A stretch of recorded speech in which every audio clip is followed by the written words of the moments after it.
사랑하는 주님, 주님이 어찌 그렇게 아름다우신지요.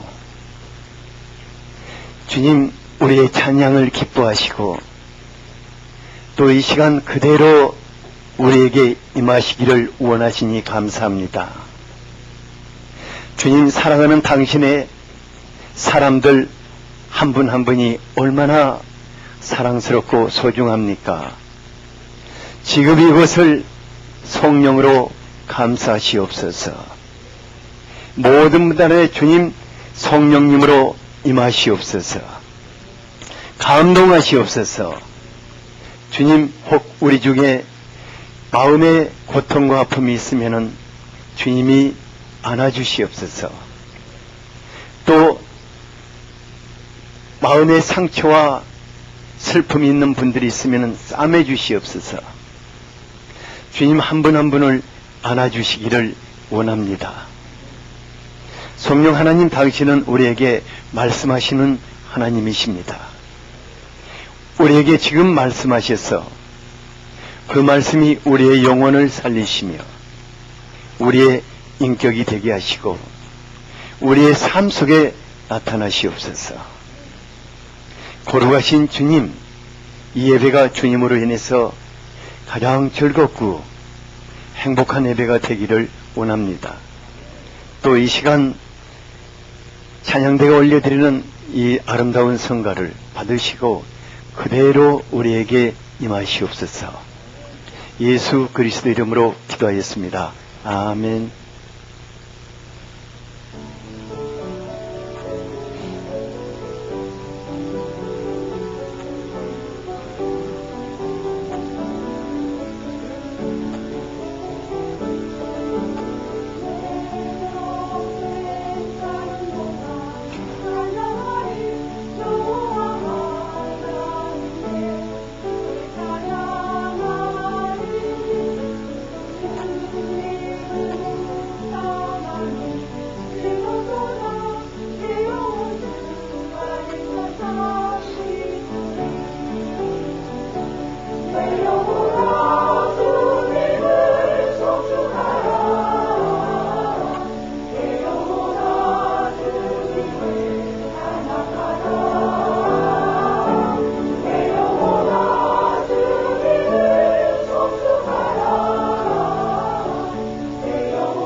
오늘의 말씀입니다. 누가복음 1장 5절에서 17절까지 다 함께 읽겠습니다. 유대왕 헤롯 때에 아비야 반열에 제사장 한 사람이 있었으니 이름은 사가랴요 그의 아내는 아론의 자손이니 이름은 엘리사벳이라. 이 두 사람이 하나님 앞에 의인이니 주의 모든 계명과 규례대로 흠이 없이 행하더라. 엘리사벳이 잉태를 못함으로 그들에게 자식이 없고 두 사람의 나이가 많더라. 마침 사가랴가 그 반열의 차례대로 하나님 앞에서 제사장의 직무를 행할세 제사장의 전례를 따라 제비를 뽑아 주의 성전에 들어가 분향하고 모든 백성은 그 분향하는 시간에 밖에서 기도하더니 주의 사자가 그에게 나타나 향단 우편에 선지라. 사가랴가 보고 놀라며 무서워하니 천사가 그에게 이르되 사가랴여 무서워하지 말라. 너의 간구함이 들린지라. 내 아내 엘리사벳이 내게 아들을 낳아주리니 그 이름을 요한이라 하라. 너도 기뻐하고 즐거워할 것이요 많은 사람도 그의 태어남을 기뻐하리니 이는 그가 주 앞에 큰 자가 되며 포도주나 독한 술을 마시지 아니하며 모태로부터 성령의 충만함을 받아 이스라엘 자손을 주 곧 그들의 하나님께로 많이 돌아오게 하겠습니다. 그가 또 엘리야의 심령과 능력으로 주 앞에 먼저 와서 아버지의 마음을 자식에게 거스르는 자를 의인의 쓸기에 돌아오게 하고 주를 위하여 세운 백성을 준비하리라. 아멘. 아멘. 우리 임마누엘 성가팀 전부 올드스타들로 이렇게 조직되어 있는데 이분들이 한 달에 한 번 이 성가를 하기 위해서 얼마나 힘쓰고 애쓰는지 몰라요. 그리고 또 감사한 것은 그 성가가 자신들의 삶이 되도록 그렇게 기도하고 준비하는 걸 볼 때 너무 감사합니다. 다음 달에도 또 멋진 곡을 선사할 거죠? 우리 다 같이 격려의 박수.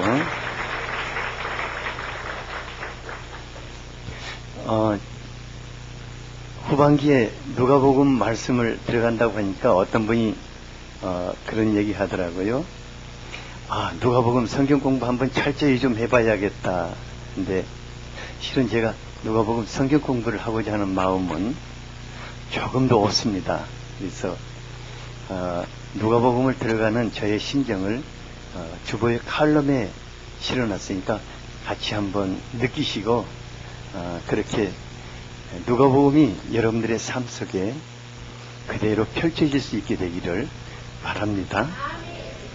이제 말씀을 위해서 준비할 때 고린도후서 3장 18절 말씀이 저에게 큰 감동으로 임했어요.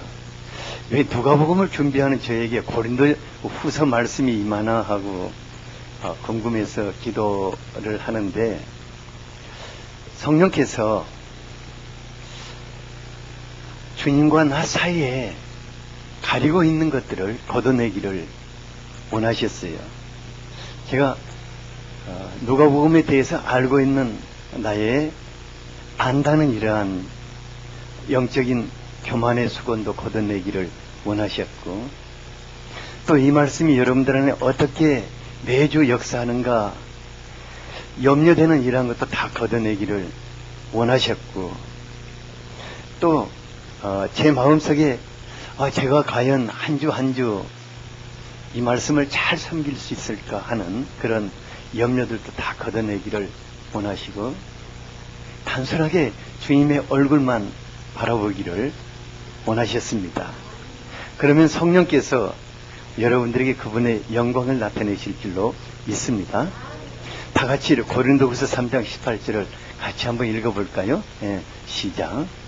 다 수건을 벗은 얼굴로 거울을 보는 것 같이 주의 영광을 보매 그와 같은 형상으로 변화하여 영광에서 영광에 이르니 곧 주의 영으로 말미암음이니라. 매주 누가복음의 들녘을 거니시는 예수님의 얼굴을 바라보면서 주님 닮기를 바랍니다. 그리고 여러분들의 삶 속에서 그분의 영광이 나타나시기를 기대합니다. 인류사에 가장 놀랍고 충격적인 사건은 예수 그리스도께서 탄생하신 사건입니다. 이는 사람을 사랑하시고 애타게 기다리시던 하나님께서 사람이 되어서 사람 가운데 찾아오신 사건입니다. 그래서 모든 나라 모든 백성들이 예수의 탄생을 기뻐하고 축하하는 성탄절을 인류사의 가장 큰 축제로 삼고 있습니다. 저희들이 혹 성탄 때 성탄 연극을 하면서 주인공을 누구를 세울까 하면 굉장히 사람들이 기대를 해요. 그런데 하나님께서 그리스도를 세상에 보내시면서 그 길을 예비할 선구자를 담을 그릇을 선택하시고자 하였습니다. 하나님이 누구를 선택하셨을까? 5절에 보면은 유대왕 헤롯 때에 아비야 반열의 제사장 중 하나인 샤가라와 그의 아내 아론의 가문인 딸인 엘리사벳이라는 늙은 부부가 있었습니다. 하나님은 놀랍게도 그 늙은 샤가라와 엘리사 부부를 주목하셨습니다. 이분들은 특별한 사람이 아니었습니다. 대제사장에 속한 사람들도 아니었습니다.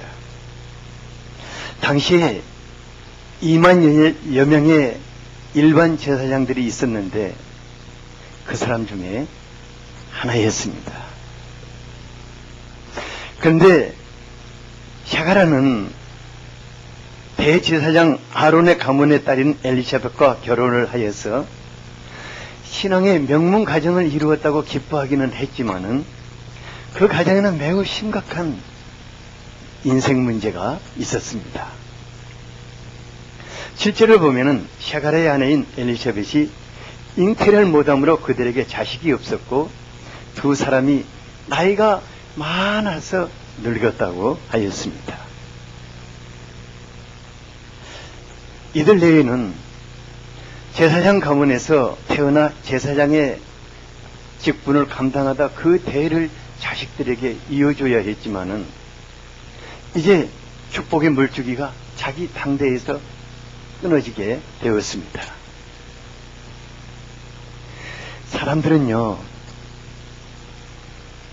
참 신기한 게 끼리끼리 모여서 대화를 하고 또 대화의 주제가 보면은 아주 공통된 주제가 있어요. 뭐 싱글들은 싱글들 그룹대로 또 신혼의 그룹들 저희 교회에서 보면 그래요. 뭐 싱글 그룹 자기들끼리 모이고 신혼 그룹 모이고 또 자식이 어린 사람들의 그룹 모이고 조금 뭐 대학 가고 또 직장 다니는 자식이 그런 사람들이 또 모이고 그런가 하면은 손주 가진 사람들이 모여서 대화를 하는데 뭐 하는가 보면은 은근스럽게 자기들의 자랑을 해요. 그러니까 싱글들은 나 애인이 말이야 이번에 나한테 무슨 뭘 했는데 이것 봐 이걸 해줬어 하고 뭐 자랑하고 또 뭐 형제들은 뭐 자기가 아니면은 우리나라가 금방 무너질 듯 각 군대에서 자기가 완전히 국방 의무를 이쪽에 동해에서 서해까지 다 했다고 이렇게 뻥치고 또 뭐 그 아이들이요 다 고만고만한 것 애들이 다 커도 별일이 없거든요. 근데 그 1kg가 더 나가느냐 안 나가느냐 우리 애기가 뭐 이빨이 먼저 났다 안 났다 이런 것도 자랑하고 또 애들 뭐 이것저것 뭐 자랑하고 참 그런 재미로 살아요. 저 같은 사람은 자랑하면은 또 시기의 대상이 될 것 같아서 안 해요. 그런데 이제 또 그런 자랑 없으면 못 살잖아요, 사람들이. 예, 뭐 손주 자랑 안 하기로 하고 10,000원 걸었는데 또 10,000원 내고 하는 사람도 있고 뭐. 근데 샤가라 내에는 늑도로 자식이 없었어요. 그러니까 사람들이 뭐 자식 자랑하고 손주 자랑하고 은근히 그냥 빠져나가가지고 참 힘들어하고 상처가 얼마나 되었을까 싶어요. 또 명절 되면 너무 곤욕스럽고. 근데 제사장의 직무라는 것이 성전에서 봉사를 하고 또 백성들을 축복을 하고 또 치유하고 돌봐주는 직분이거든요. 사무엘서에 보면 사무엘의 어머니가 한나가 불임 문제로 제사장 엘리를 찾았는데 엘리가 당시에 영적인 분별력이 완전히 제로 상태였어요. 그리고 그 자식들은 불량배우고 명분만 제사장이었는데 그래도 아들이 있었기 때문에 자식까지 못한 한나가 왔을 때 자신감을 가지고 기도를 해줬거든요. 그런데 샤가라가 얼마나 이런 분들을 볼 때 어려웠을까 싶어요. 마음고생도 많이 하고. 그들은 자식을 얻기 위해서 대제사장에게 찾아가서 축복 기도도 받고 치유 기도도 받고 전국의 유명한 산부인과 의사들 다 찾아다녔을 것 같아요. 하지만 그들은 아기를 가질 수 없었습니다. 이분들은 인생에 심각한 문제를 가지고 하나님께 대한 원망과 불신이 가득해서 믿음의 길을 아주 떠날 수밖에 없었는데, 하지만 그들이 어떤 삶을 살았다고 했습니까? 6절을 같이 한번 읽어보죠. 시작. 이 두 사람이 하나님 앞에 의인이니 주의 모든 계명과 규례대로 흠이 없이 행하더라. 샤가랴 너희는 하나님께서 자신들의 한 맺힌 간청을 영영 들어주시지 않았지만 하나님께 대한 불신과 불의한 마음을 품지 않고 하나님 앞에서 살았다고 하였습니다. 그들이 어디에서 살았다고요? 하나님 앞에서 하나님의 얼굴을 바라보며 살았다고 말하고 있습니다. 그러니까 그 하나님의 축복된 말씀이 자신들의 삶과는 아주 무관해 보였지만은 또 그들은 하나님의 말씀을 붙잡고 살았다고 하였습니다. 어쩌면 이분들은 하나님 자신을 기뻐하고 즐거워하며 살았을 것입니다. 하나님의 말씀이 자신들의 삶 속에 이루어지지 않을지라도 그 말씀하시는 하나님, 그분을 경외하고 산 것입니다. 그래서 저자는 샤가랴 부부를 그 당시에 하나님 앞에 의로운 사람들이라고 평가하고 있습니다. 하나님은 나이 늙도록 하나님 앞에서 살아온 샤가랴와 엘리샤 너희를 어떻게 보셨습니까? 저처럼 하나님은 그들을 숨은 보배와 같이 보셨습니다. 하나님이 그들을 어떻게 보셨다고요? 여러분들이 하나님 앞에 숨은 보배가 되기를 바랍니다. 하나님께서 인류를 구원하시기 위해서 세상에 오실 때 먼저 그리스도의 길을 앞서가며 예비할 선구자를 보내실 가정을 하나를 택하시는데, 만약에 하나님이 당시 종교 지도자들에게 그런 가정 하나를 이제 추천하라 했다면은 어떤 사람을 추천했겠습니까? 어떤 사람이 실수로 샤가랴 부부를 추천했다면 사람들의 반응이 어떠했겠습니까? 아마 여러 가지 이유를 대면서 그들만큼은 안 됩니다 했을 거예요. 샤가랴 부부는 나이가 많아요. 늙었어요. 성전의 중책을 맡아본 적이 없습니다. 자식을 키워본 일이 없잖아요. 재력도 없고 무엇보다도 하나님의 축복과는 거리가 먼 사람들이지 않습니까? 이렇게 거부했을 것입니다. 요즘 같으면 이 양반들은 인사청문회 이름조차 내밀 수가 없는 그런 사람들이었어요. 하지만 하나님의 생각은 전혀 달랐습니다. 하나님은 하나님 앞에서 말씀을 쫓아 살아온 샤가랴 부부를 주목하신 것입니다. 하나님은 성전에서 중책을 맡고 화려한 옷을 입고 거드름을 피우는 대제사장들과 그들을 볼 때 아니야. 율법학자들을 보시면서도 아니야. 경건하지 않은 바리새인들을 보시면서도 저 사람들도 아니야 하면서 고개를 설레설레 내저었습니다. 왜 그랬을까요?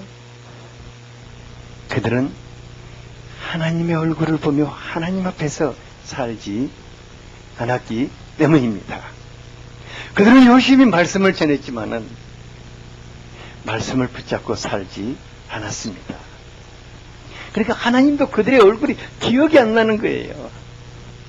하나님의 얼굴을 자꾸 봐야 안 보려면 도장이라도 찍어야 그래야 하나님이 아시죠. 하지만 하나님 앞에 살아온 사람들을 하나님은 아신다고 말씀하십니다. 하나님은 모세를 향해서 나는 그의 이름만 들어도 안다고 하였습니다. 왜냐하면 모세가 하나님 앞에서 살았기 때문입니다. 샤가라 부부 세상적으로 볼 때 잘난 것도 또 잘 나가는 것도 없는 소외된 사람들이었습니다. 그들은 잊혀지는 노인네들이었습니다. 하지만 하나님의 눈에는 지극히 값지고 소중한 보배들이었습니다. 하나님께서 찾고 찾으시는 숨은 보배들이었습니다. 하나님은 우리 시대에도 샤가라 부부와 같은 숨겨진 보배들을 찾고 계시는 것입니다. 이름도 빛도 없지만은 하나님 앞에서 말씀을 쫓아 사는 하나님의 사람들을 찾으시는 것입니다. 옆 사람을 보십시오. 하나님이 어떤 사람을 찾겠습니까? 바로 옆에 있는 사람을 찾지 않겠습니까? 저는요, 우리 교회 성도들을 정말 자랑해요. 왜냐하면은 별로 자기들은 자랑 안 하지만 중요한 하나님 앞에 살고 있다는 것입니다. 말씀을 참아하고 말씀을 쫓아 살고 있다는 것입니다. 하나님, 샤가라가 성전에서 분향하고 있을 때 천사장 가브리엘을 하나님의 특사로 그에게 보내셨습니다. 13절을 같이 한번 읽어보죠. 네, 시작. 천사가 그에게 이르되 사가랴여 무서워하지 말라. 너의 간구함이 들린지라. 내 아내 엘리사벳이 내게 아들을 낳아 주리니 그 이름을 요한이라 하라. 예. 하나님, 그 중체대한 일을, 그 메시아의 선구자를 늙은 샤가라 부부를 통해서 보내시고자 그들을 그릇으로 택하셨습니다. 세상에서 어떤 사람들의 이름이 오르내리든 하나님은 묵묵히 하나님 앞에서 말씀을 쫓아 산 자들을 지켜보십니다. 이것을 생각할 때 얼마나 은혜로운지 모르겠어요. 하나님이 타이틀을 보고 사람을 고르신다든가, 외모를 보고 고르신다든가, 공로를 보고 고르신다든가. 하나님, 사무엘상 16장 17절에 보니까 사무엘이 왕을 택할 때에 이새의 모든 아들들 중에 용모나 키를 보지 말라. 이미 내가 그들을 버렸다고 하였습니다. 하나님이 보시는 것은 사람과 같지 아니하고 사람은 외모를 보나 하나님은 중심을 보신다고 하였습니다. 하나님이 중심을 보신다니까 여러분들이 얼마나 기쁘십니까? 하나님이 내 중심을 보신다니 얼마나 기쁩니까? 하나님이 여러분들에게 타이틀을 내놓으면 뭘 내놓겠습니까? 하나님이 여러분들의 중심을 보십니다.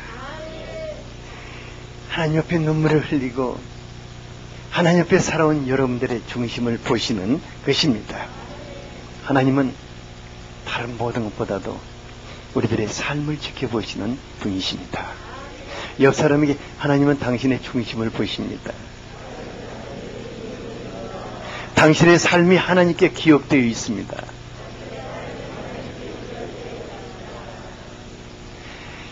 둘째로 하나님은 그들에게 가장 큰 선물을 주시고자 하였습니다.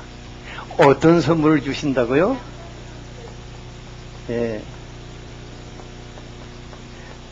얼마나 큰 선물을 받고 싶으면 저렇게 크게 말할까요?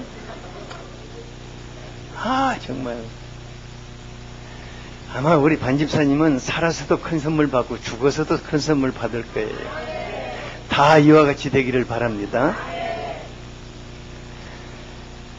제사장의 대를 이어야 할 샤가라 부부가 자식을 얻기 위해서 얼마나 기도했겠습니까? 나이 많아 늙도록 기도의 응답을 받지 못한 그들.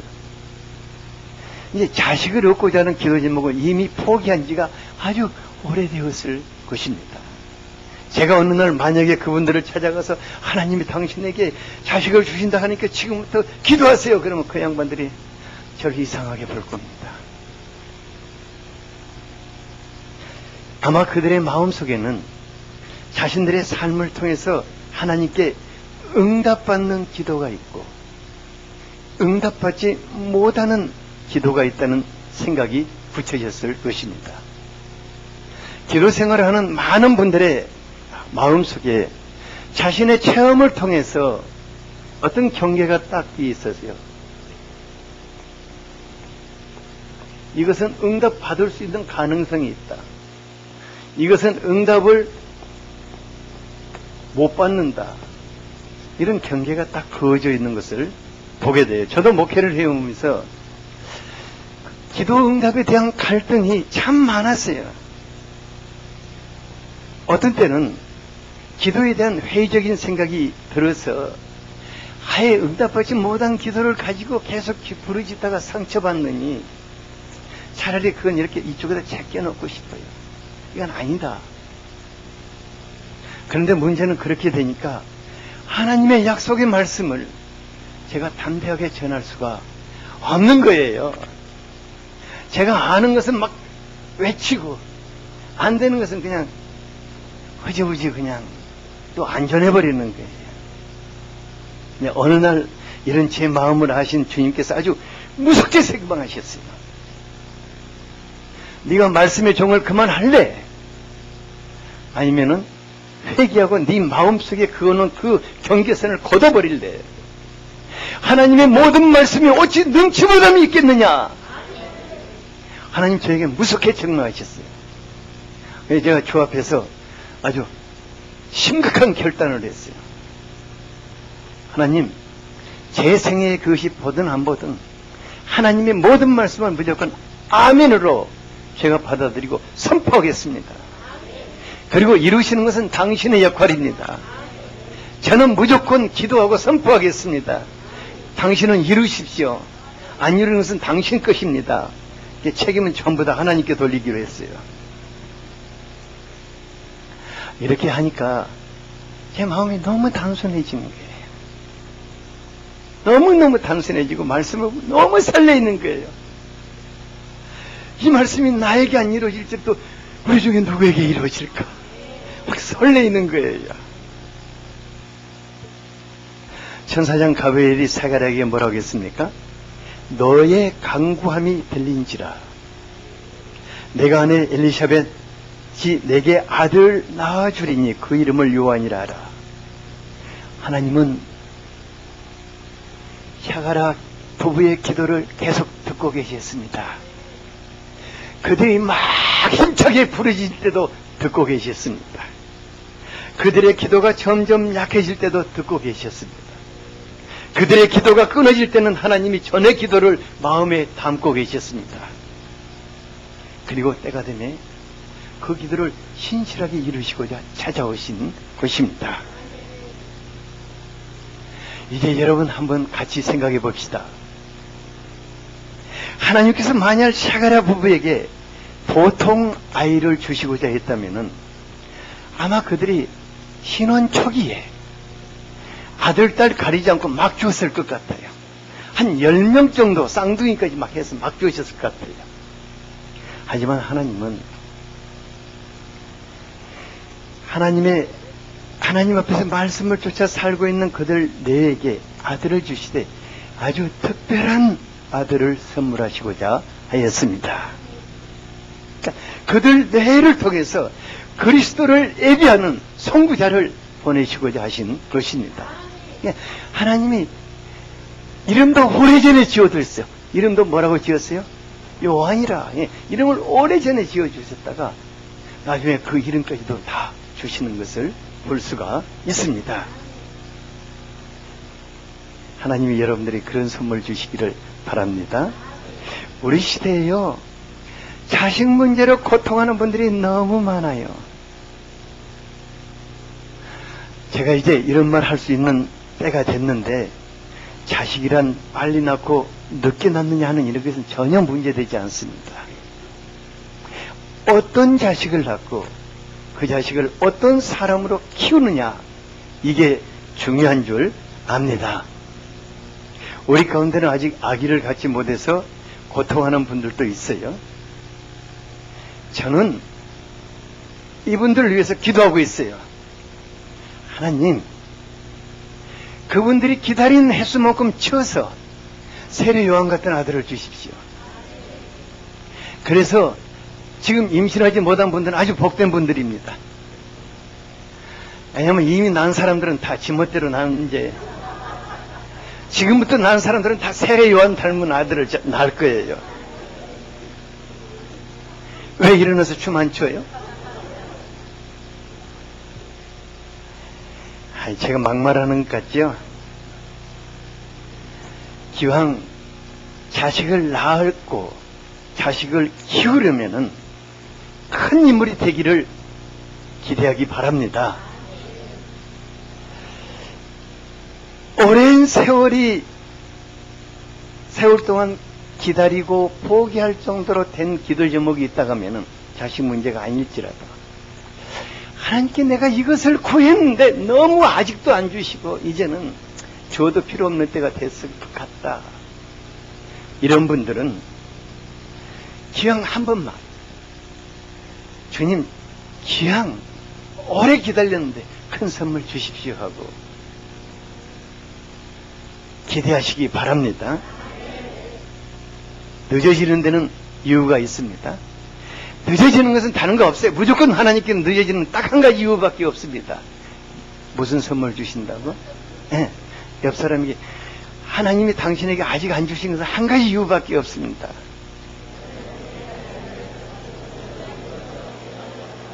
하나님은 큰 선물 주시기를 원하십니다. 그러면 하나님이 어떤 선물을 주신다고 했습니까? 14절을 같이 한번 읽어보죠. 시작. 너도 기뻐하고 즐거워할 것이요 많은 사람도 그의 태어남을 기뻐하리니. 네. 아멘. 우리가 자식을 위해 기도할 때 이 말씀을 붙잡고 기도하시기를 바랍니다. 대부분 자식에 대한 바람이 있거든요. 어렸을 때는 건강하고 공부 잘하기 바라고, 조금 크면은 좋은 대학 들어가고 좋은 직장 들어가고, 조금 더 좀 괜찮으면 이제 돈벌이 잘하고 결혼 잘하기를 이렇게 바라잖아요. 이런 건 너무 중요합니다. 여러분들, 제가 이런 거 기도하지 말라는 게 아닙니다. 기도하세요. 하지만 그보다 더 중요한 것이 있습니다. 그것은 부모도 기쁘고, 내 자식을 인해서 부모도 기쁘고, 그 자식이 많은 사람을 기쁘게 하는 그런 자식이 될 수 있도록 우리가 기도해야 할 줄 압니다. 하나님, 여러분 모두에게 그런 자식을 주시고 그런 자식들로 키우게 하실 것을 축복합니다.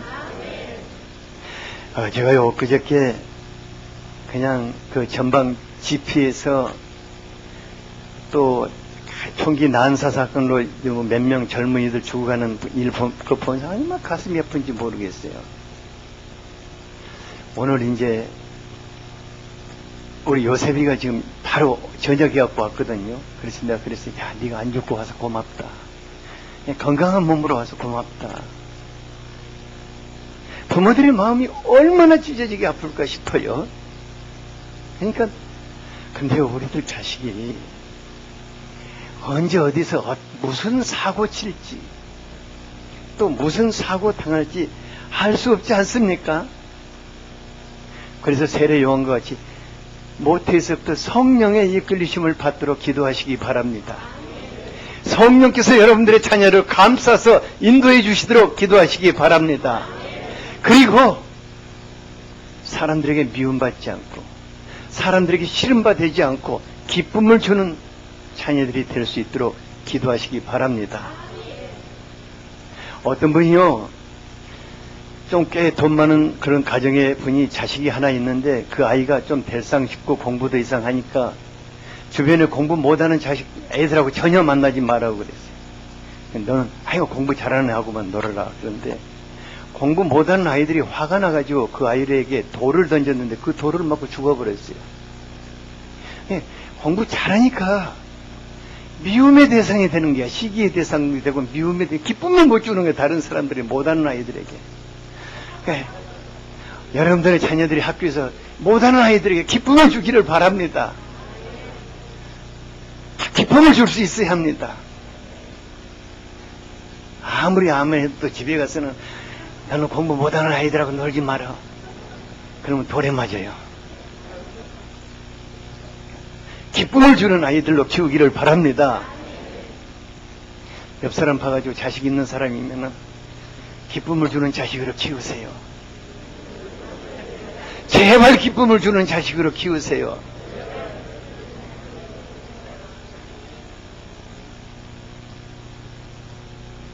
하나님께서 엘리사벳에게 아기를 주실 때 그녀의 기쁨이 얼마나 컸습니까? 25절을 같이 한번 읽어보겠습니다. 시작. 주께서 나를 돌보시는 날에 사람들 앞에서 내 부끄러움을 없게 하시려고 이렇게 행하심이라 하더라. 네, 샤가라 부부는 실제적으로 말한다면은 석양에 지는 해와 같았습니다. 그러니까 인생의 끝자락에 선 사람들이었어요. 사람들에게는 점점 잊혀져가는 그런 사람이었습니다.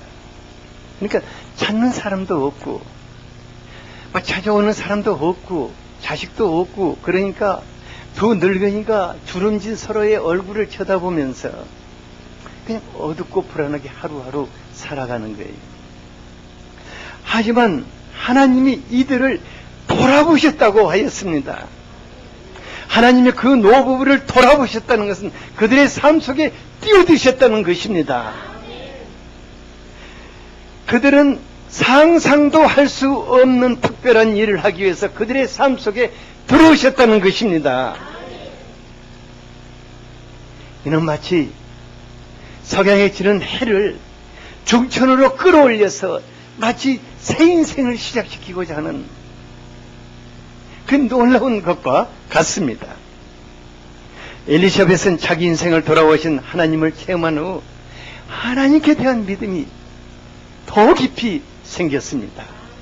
45절에 보니까 천사의 방문을 받고 갈등하는 마리아에게 주께서 하신 말씀이 반드시 이루어지려고 믿는 그 여자는 복이 있도다고 하였습니다.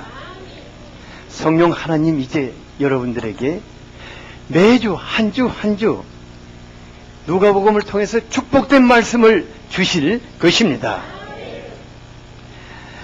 하나님의 말씀은 반드시 우리의 삶 속에 그대로 이루어진다는 믿음을 갖는다 하면은 우리는 그의 말씀을 기대할 것입니다. 갈망할 것입니다. 그리고 이 말씀이 나의 삶 속에 이루어지기를 간구할 것입니다. 성령 하나님 그분들의 삶 속에 놀라운 일을 하시는 것을 보게 될 것입니다. 그래서 누가복음이 단순한 말씀이 아니라 여러분들의 삶 속에 펼쳐지는 예수의 행적이 될 것입니다. 저는 이것을 갈망하고 있습니다. 여러분들과 함께 그 길을 걷고 싶습니다. 기도해 주시기 바랍니다. 사모하시기 바랍니다. 오늘 이 말씀으로 간절하게 같이 기도하겠습니다. 아버지 하나님, 오늘 우리들에게 누가복음 말씀을 통해서 하나님 앞에서 살아온 샤가라와 엘리사 부부를 일어나게 하셔서 감사합니다. 그들의 인생에 슬픔이 있었고 아픔이 있었지만은 하나님 앞에서 말씀을 쫓아 살아온 그들의 삶을 하나님 기억하시고 하나님 그들을 눈여겨보시며 하나님 그들을 가장 소중한 일에 쓰시고자 해가신 것을 감사합니다. 아버지 하나님이시여, 이 하나님께서 오늘날 하나님 앞에서 말씀을 쫓아 사는 자들을 찾으시는 것을 믿습니다. 숨어있는 고배들을 찾으시는 것을 믿습니다. 숨어있는 하나님의 사람들을 찾으시는 것을 믿습니다. 아버지 하나님, 우리가 샤가라와 갖고 엘리샤과 같기를 원합니다. 아버지 하나님, 우리의 산책에 당신이 들어오실 때에 놀라운 일이 일어날 것을 믿습니다. 주님, 우리들에게 기도를 놓치지 않게 하여 주시옵소서. 하나님의 말씀을 놓치지 않게 하여 주시옵소서. 하나님의 말씀으로 찾아올 때 우리가 아멘하며 받아들이게 하여 주시옵소서. 기대하게 하여 주시옵소서. 갈망하게 하여 주시옵소서. 주님이시여, 오늘 이 말씀이 우리의 삶 속에 그대로 일어나게 하여 주시옵소서. 예수 그리스도 이름으로 기도하였습니다. 아멘.